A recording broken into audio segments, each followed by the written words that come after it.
Estamos en el pueblo de Bescarán, que es un pueblo muy antiguo, documentado desde principios del siglo X. Concretamente, en el año 914 se documenta una pequeña célula monástica dependiente de San Serni de Tavèrnoles. Uno de sus elementos más monumentales es el campanario de la antigua iglesia románica, actualmente destruida, solo queda el campanario, que es de un románico lombardo muy similar a lo que podemos encontrar en el Valle de Boí. Como he dicho, la iglesia fue destruida a finales del siglo XIX, en el momento en que se construyó una nueva iglesia en el centro de la población. Bescarán es una población muy próxima a la frontera con Andorra. De hecho, la parroquia de Bescarán es vecina a la parroquia de Sant Julià de Lòria, y a través de antiguos caminos tradicionales la relación siempre ha sido muy intensa entre un lado y otro de la frontera.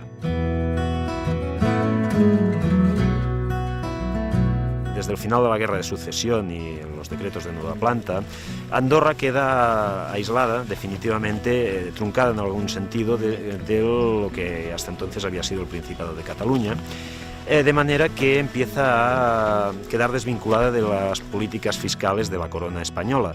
De este modo, cuando el rey Felipe V implanta el monopolio sobre el tabaco en España, en el Reino de España, Andorra queda al margen y gracias a ello empiezan a cultivar tabaco, que resulta más barato al estar libre de cargas impositivas. De este modo, el contrabando de tabaco arranca, podríamos decir, en el siglo XVIII y es practicado por gentes de ambos lados de la frontera, que conoce muy bien los caminos tradicionales gracias a la ganadería antigua y puede moverse de un lado a otro.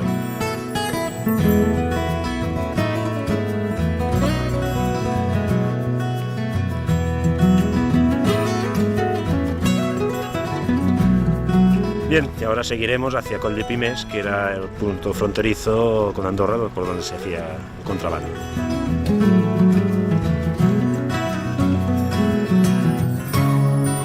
Estamos en pleno otoño, es una bonita época para pasear por estos entornos. Pensemos que los colores son maravillosos y que dura unos 15 días, a caballo de finales de octubre, principios de noviembre. Pensemos que en época en que estos pasos se hacían de forma clandestina, pasando gente o contrabando, cualquier época era buena para hacer el camino, bien fuese en pleno verano como con nieve hasta las rodillas. De hecho, el hecho de estar nevado el camino dificultaba la acción de los cuerpos de seguridad del Estado, con lo cual era una ventaja también para hacer el paso clandestino de la frontera.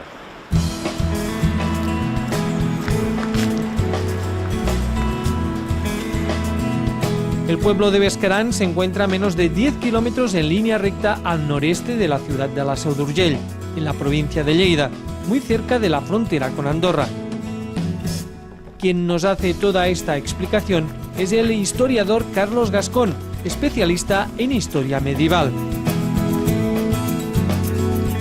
En los pueblos del Alto Pirineo, en las zonas altas cercanas a los pastos, habían las zonas de bordas, donde guardaban los animales durante todo el año. Pensemos que pueblos como Bescarán, donde las casas eran demasiado pequeñas para acoger cuadras, tenían los animales, las vacas concretamente, en estas zonas de bordes.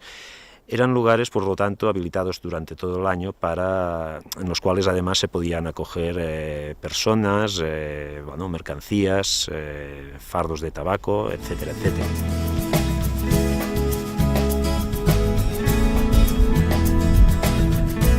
¿Os imagináis todos estos caminos surcados por personas con cargas de tabaco a sus espaldas de hasta 40 kilos?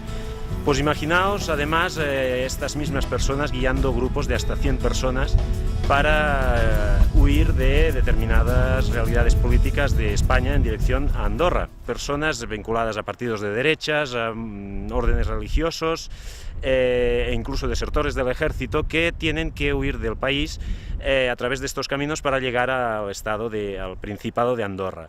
Los grandes guías profesionales para guiar a toda esta gente eran personas que hasta pocos meses antes se habían dedicado a cruzar la frontera con fardos de tabaco a sus espaldas de forma clandestina, de forma oculta a las autoridades y a sus agentes en la frontera.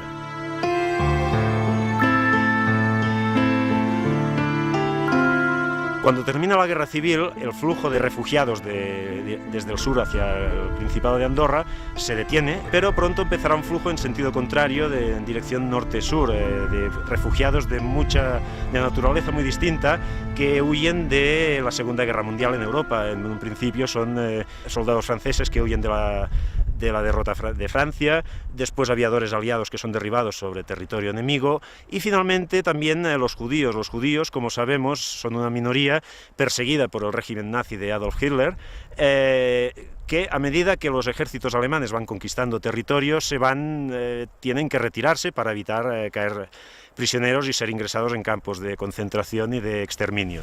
Hay diversos itinerarios por todo Pirineo, pero este es uno de los más privilegiados por el hecho de que Andorra era un estado neutral dentro del conflicto y ofrecía una serie de facilidades para preparar una evasión con mayores garantías de éxito.